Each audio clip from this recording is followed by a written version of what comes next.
But yeah, he might play Sunday. Y'all got a question for you all. So this is a healthy conversation about Jameis Winston, right? Because me and G had the same conversation Saturday. What do you all think about this scenario? Let's say Jameis plays well enough to win 2 or 3 more games, right? Let's be reasonable here. 2 or 3 more games, okay? Yeah. And the Browns probably can still use a quarterback. I think we all agree Jameis is a bridge quarterback, possibly, right? Yeah. What if you're in a situation, you got the 5th pick of the draft? You know, the top echelon quarterbacks is gone. What do you think about taking Travis Hunter and then possibly? I'm not sure he'll be there at 5. No way. He'll be gone at 3. Yeah, I think he's going to probably be the first non-quarterback. I wish he wouldn't have done that Heisman pose in the end zone Saturday. God. I hated that even too. when he did it, to me, it felt like Kansas was always in control of the game, and I know it felt like here they come. But I was just like, How about you hear the your boy cheap Dion shot after on the Sanders? game? I did. He said nobody in here played hard enough. Yeah, I know. Nobody gave an effort. And it's true. Did you Kansas see that cheap shot to the knee of Sanders? That was awful. That was horrible. didn't like crazy. it. Didn't like it at all. Kansas is weird. They went without a win last year. They're the first team ever, NCAA history, to go winless and then in the following season have 3 straight wins against ranked opponents. Like that is weird. They're playing hard. I expected Colorado to roll on them. And after 2 series, I said, no. Kansas came to play today. I go back and I think about, what Sean King said last week, and he's assessing this upcoming quarterback class, and he says, if these top guys was in last year's draft, Jaden Daniels and Caleb Williams still gets drafted higher. I read that too. Now, we always go back and forth about how weak or strong a class is, and truthfully, we never know until they play a game. But I guess I'm coming up with alternate scenarios in my head. Do you take the best player, i.e. Travis Hunter, the best tackle, the best skill position player, maybe draft a guy like Beck 3rd round, and just wait until next year till guys like Archie Manning become available? First of all, you never know from year to year. Second of all, there ends up being, most years, at least one quarterback that ends up being really good. Not every year. That draft a few years ago with Kenny Pickett. That was as bad That as was we a thought. terrible Yeah. draft. But most years there ends up being at least one quarterback that's good.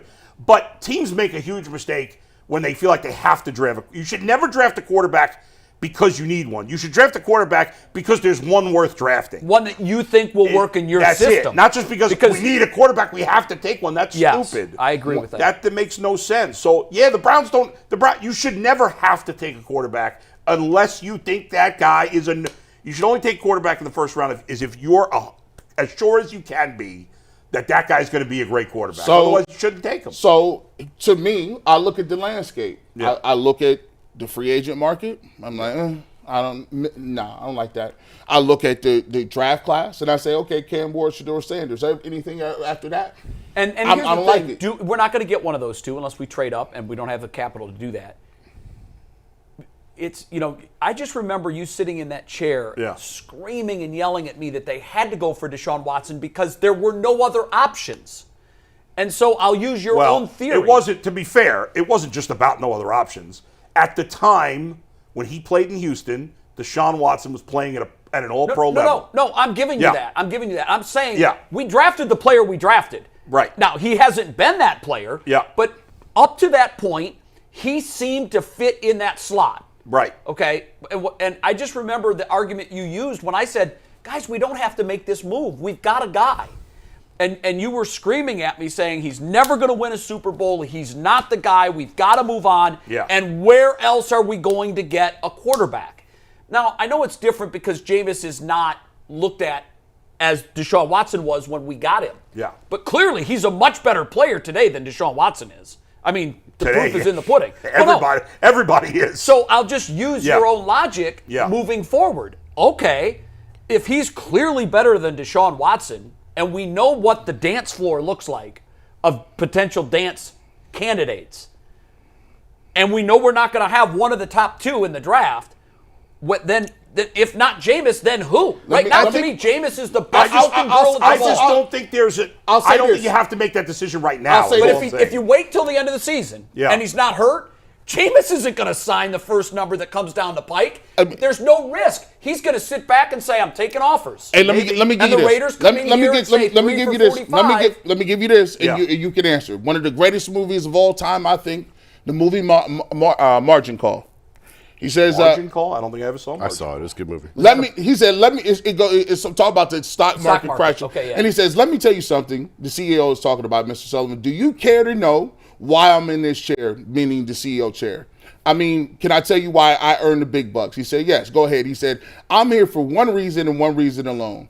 I'm here to guess what the music might do a week, a month, a year from now. That's it. Projecting. Nothing more. And standing here tonight, I'm afraid I don't hear a thing. Just Let's be fair. silence. He was probably doing illegal trading. Let's be honest. No. Basically, he sold all his. He short sold all his stocks.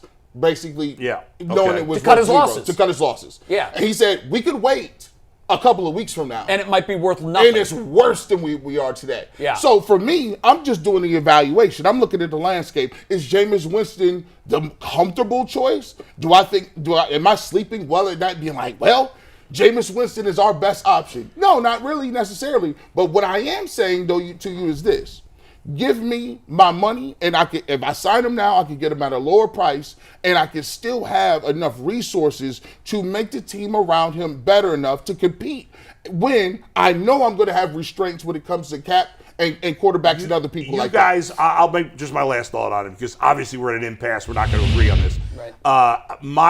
Our evaluation of Jameis's worth in the market and this. Yes, if you think there's going to be teams that want to pay him a lot of money, then yeah, I understand why you'd say you want to sign him now. I believe if the Browns want to re-sign him, they will be able to, and I don't think there'll be a big thing in the market because I think all the teams What did Joe Flacco get from the Colts? Not nothing. much. Okay, he's 40.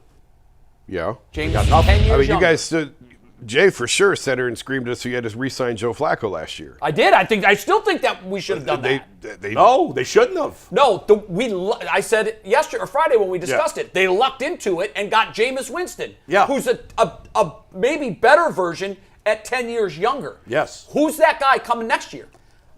Who is that? We didn't think of Jameis Winston. He wasn't even on our radar last year. So who knows? Maybe there's somebody else. I don't know. So I'm not saying you have to let Jameis go. I'm saying there's no rush to sign him. How much That's do you it. want to pay him? How much do you want to give him in guaranteed dollars right now? Here's what listen, I'll be willing to give him 20, 25. and I won't even do that because And he's we played don't- 2 good games in 5 years. But here's the problem 25? with that. I can't tell you a number, but right now you're bidding against yourself. To your point that the CEO of every major corporation is making these decisions in real time every day, you're projecting what does the market look like in a week, in 3 months, in a year. What I'm saying is it's not what you want to pay him.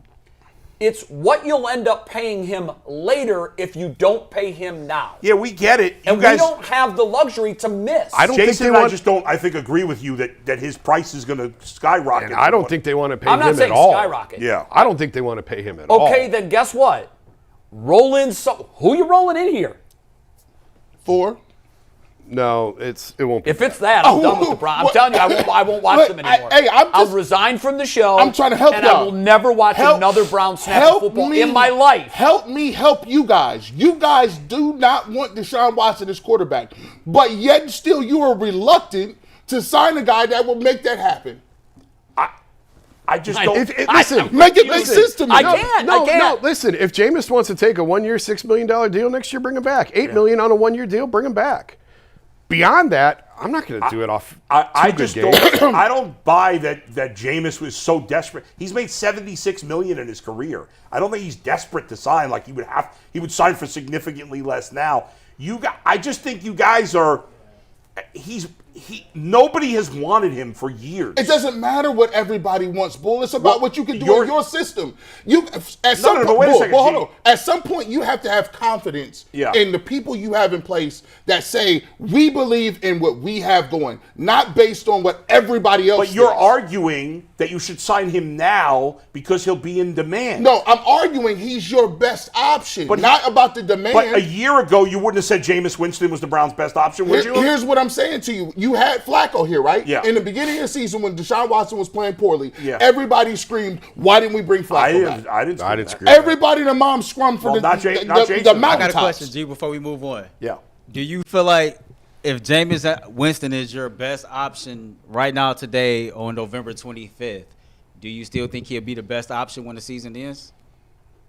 Well, you're projecting now. Yeah, we're into the projection. Sure. You guys. But he'll be healthy then. See, what the calculus Jameis has to make today, if you make an offer, he's going to go home and he's going to sit down with wifey, and here's what he's going to say. Babe, I don't know, man. I'm watching quarterbacks around me drop like flies. The guy that I'm backing up had a fluky non-contact but Jay, he's injury. made $76 million. He could take that chance. Sure, Why would he but not? guys don't think about how much they made. They think about how much they can make. The bottom line is, you guys said, well, who are you going to replace him with? Well, last year, if I would have suggested Jameis Winston, you would have been like, that's ridiculous. He can't do it. You 100% would have said that. Maybe both of you. I would have. But I've seen him in the system for 4 games. For 4 games. There's a lot of guys that look good in short stints. He's threw for 400 yards. Derek Anderson looked good for a year. Imagine there's a lot of guys that look good in short stints. But guys, if you go back in Jameis's career, let's not act like he's played 4 games good. Right. Like he's had 4,000 and a 5,000-yard season. Who pulls that off? That's garbage. If Sean King sits here and says he's going to be different moving forward, his touchdown to interception rate is going to look much different because he's learned from the past. I don't know if he has. So far he has. Again. So far he's 2-1 touchdowns to picks. I just think I'm fine with, right now, if you ask me, who's their best option for quarterback to start next year? Right now, I would say it's probably Jameis Winston. Right. I'm not worried about them losing him if they want him at the end. I'm going to tell you why. Okay. I'm going to tell you another reason outside of it. And I know, like, I kind of go on a realm sometimes that has no facts associated with it. But wait a minute. What? Yeah, me. I do that. I think there's an aspect here that he's had an opportunity to revitalize his career here in Cleveland. Right. He chose Cleveland to be Deshaun Watson's backup, where he had offers to where he could compete, quote unquote, Did he? for a starting job. And he said it himself. God led him to Cleveland. I just feel like if you can revitalize your career here, we all know he's had the roller coaster, the ups, the downs, the highs, the lows, or whatever. Like, I think he loves the city. I think he's very charismatic. I think that the team gravitates towards him. And like most other quarterbacks, he seems to be growing and having more success with Kevin Stefanski. Plus, it's Cleveland. We can feed them Polish boys. Now watch. Yeah, we can feed them Slimans. But let's just. I don't know that we got to anybody do to keep him here. Earl, we have no idea if anybody else offered him a contract. I don't believe. No, that, his agent did say that, though. I mean, is it true? Doesn't mean it's true. Of course, his agent's going to say that. You don't know. He signed for $4 million. He signed for $4 million. Who could have offered him a chance to compete? I'll give you a funny scenario that I'd like you to answer. Yeah. Okay, God led him to Cleveland. At 1 year, $4 million. I don't know. $4 million. Okay. Now God calls. He said, "Jameis, this is God. Yeah, hello. What's up, Dad? I got Sin City on the line, Vegas. Ooh. Bet. 3 years, 45. I won't go to no strip clubs and I won't gamble, but I'll be there. Okay, we'll take the deal. Earl, I love you, but that's what fans do is con themselves. Oh, he loves Cleveland. He does Yeah, nonsense. He loves money. That's it. I did He it with loves Donovan money. Mitchell. What's that? I did it with Donovan Mitchell. And Jose Ramirez, there are outliers, but With those money. are guys that are already making $100 million, and it's the difference between 170 and 210.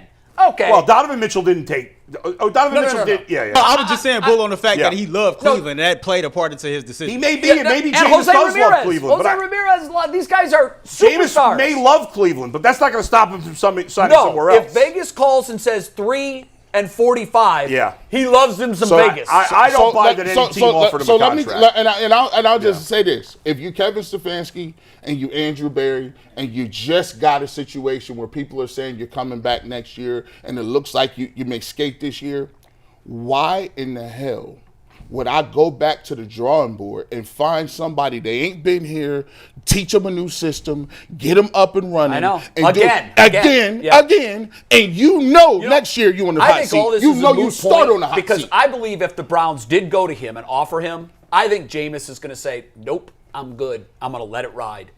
I'm going to let it ride." Okay. And here's the thing, to your point of the stock market, because I've always looked at it as the stock market.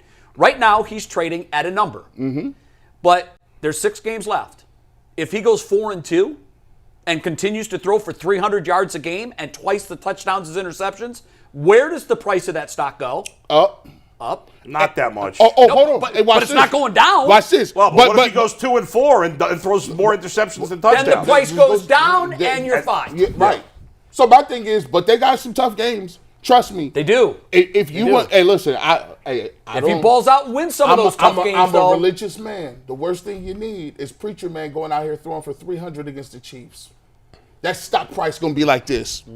My point is that I don't think he can raise his money that much because this short amount of games for a guy who's mostly been disappointing in his career. He's had his moments, but he's mostly been disappointing for a guy who was drafted first overall. There just seems to be no inclination from the league that anybody wants to commit to him long term. Now, that could change. That's very true. But there's been I agree. just don't see it. So if they have to pay a few million more because he plays great at the end of the year, so be it. Jimmy Haslam, the one thing I can say about him positively, the only thing, is that he's shown if he has to pay a guy, he pays a guy. See, I think everybody keeps talking about that as that's a good thing about Jimmy Haslam. It's a horrible thing if you're spending money and lighting it on fire. Agreed. But so it's not a good thing that he's spending money. It's a bad thing that he's spending money poorly. Well, yeah, but it's still good that he spends, but it's bad that he spends it poorly. Yeah. I'd rather be the Guardians that spends little but spends it very wisely. Hey, real quick, we got to move on because we got 20 minutes before we have our guests. One thing about our show that's really, really dope, when we have spirited conversations that's slotted for 10 to 15 minutes, we let it go for 45 minutes to an hour because we can do whatever the hell we want. Hell, that wasn't even in the rundown. Yeah, it wasn't even in the rundown. I had to ask Jason that question. I'm sorry. Look at you, Jason. All right, let's move on, though.